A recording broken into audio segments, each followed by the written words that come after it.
Fred Durst, the vocalist of the nu metal band Limp Bizkit, is known for his signature style, the iconic red fitted cap and a laid-back yet confident demeanor. His look reflects a blend of skate, hip-hop, and rock culture, an aesthetic that dominated the music scene in the late 90s and early 2000s. Offstage, Durst's lifestyle has evolved from the controversial band kid image into that of a more mature artist, film director, and even record label head, although he still maintains the unique aesthetic that has become his trademark. Fred Durst was born in Jacksonville, Florida, before his family moved to North Carolina when he was still a baby. After his mother remarried, Fred's name was changed to William Frederick Durst, and he grew up with his stepbrother, Corey. His childhood wasn't easy. He was frequently bullied, an experience that later shaped much of his lyrics and musical style. By the age of 12, Durst had already taken an interest in breakdancing, hip-hop, punk rock, and heavy metal. He started learning rap, beatboxing, DJing, and developed a passion for skateboarding. After serving 2 years in the Navy, he returned to Jacksonville, working as a landscaper and tattoo artist while developing the idea of forming a band that fused rock and hip-hop, the early foundation of what would become Limp Bizkit. In 1994, Fred Durst began forming the early version of Limp Bizkit, together with bassist Sam Rivers and drummer John Otto, who was Rivers' schoolmate. The arrival of Wes Borland as guitarist made the band's initial lineup even more solid. Durst chose the name Limp Bizkit because it sounded strange and unusual.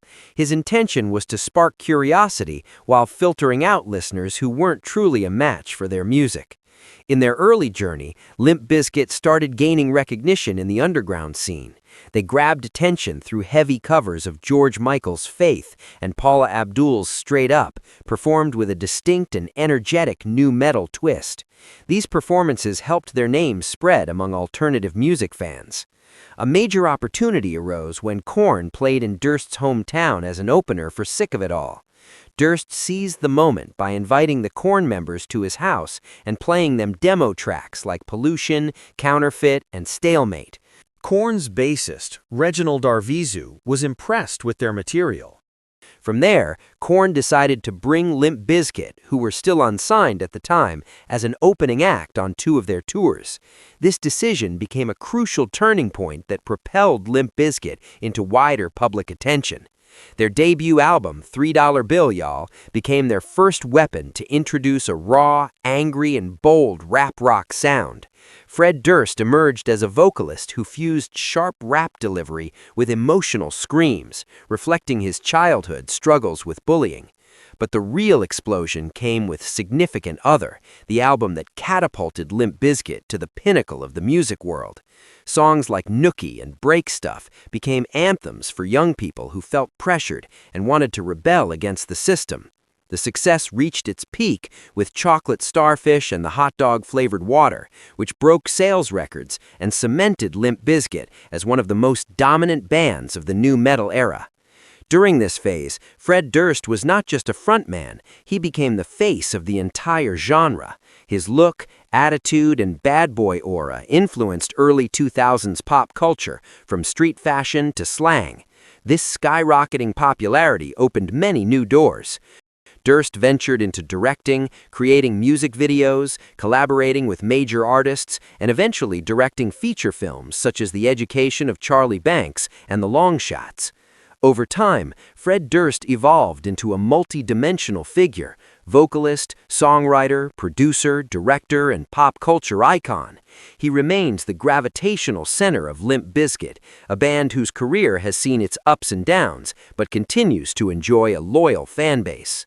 The love life of Fred Durst, the vocalist of Limp Bizkit, reflects a long, dynamic journey from the early days of his career up to the present.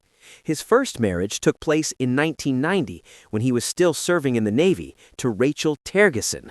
From this relationship came a daughter named Adriana, but the marriage ended 3 years later following reports of domestic issues. In 2001, Fred Durst began a relationship with Jennifer Thayer, and they welcomed a son, Dallas Durst. Several years later, in 2009, he entered into marriage again, this time with Esther Nazarov, though the union lasted only 3 months. He later married Ukrainian makeup artist Ksenia Berezina in a private ceremony in San Diego in 2012. This marriage wasn't publicly known until 2015 and lasted nearly 6 years before Fred filed for divorce in September 2018. Their divorce settlement in 2019 included spousal support terms and asset division. A new chapter began again in 2022 when Fred Durst married Arliss, known to the public as Mrs. D, through her private Instagram account. The couple was officially recorded as married in Los Angeles County, although the exact date was never disclosed.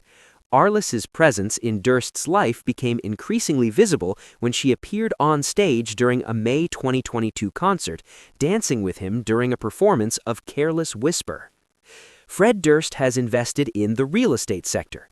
In 2015, he listed a Spanish-style villa in the Hollywood Hills for $1.645 million, which he had purchased a year earlier for $1.5 million. Built in 1926, the property features over 3,000 square feet of living space, a wine cellar, sits on a 6,130 square foot lot, and includes 3 bedrooms, canyon views, and a yard with a fireplace, antique tiles, and stone walls. In 2018, Fred Durst's home was destroyed in the California wildfires, wiping out nearly all of his personal belongings as well as West Borland's equipment. In May 2021, Durst purchased a new home in West Hollywood for $3 million. Built in 1925, the house spans over 4,000 square feet, has been renovated while retaining its classic feel with modern touches, and is located in an exclusive celebrity neighborhood.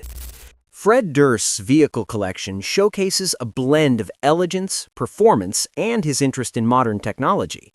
He owns a Mercedes-Benz E-Class W211, a sedan known for its comfortable suspension, smooth engine performance, and signature German safety features. Durst also drives a Mercedes-Benz E-Class Coupe, a sleek car with sportier handling and a 2-door design that highlights his stylish side. For daily activities and long-distance travel, he opts for a GMC Yukon Denali, a powerful SUV with a spacious cabin, high towing capacity, and the toughness typical of full-size American vehicles. Meanwhile, his ownership of a Tesla Model X, a high-performance electric sedan with instant acceleration, and a Tesla Model X, an electric SUV with falcon wing doors and a futuristic interior, underscores Durst's interest in eco-friendly innovation. Overall, his collection shows that Durst chooses vehicles that are not only functional but also have a strong character, reflecting his lifestyle: modern, practical, and always in tune with technological advances. As Fred Durst has grown older and matured, his lifestyle outside the music stage has also undergone significant changes. Since around 2013, he has adopted a plant-based diet and has maintained it for over a decade, making him openly vegan. In interviews, he has admitted that although there are occasional small deviations, they're not due to boredom, but rather a way of giving himself some flexibility while staying committed to his diet. As he's reached a more mature phase of life, his interests have shifted as well. While he was once active in the skateboarding scene, he now finds more enjoyment in the calm and focus that golf offers. He once shared that although golf wasn't a big part of his life growing up, after picking it up a few years ago, he came to understand the technique and physics behind the sport, making him feel addicted to it. This highlights how golf has become an important part of his more reflective adult daily routine.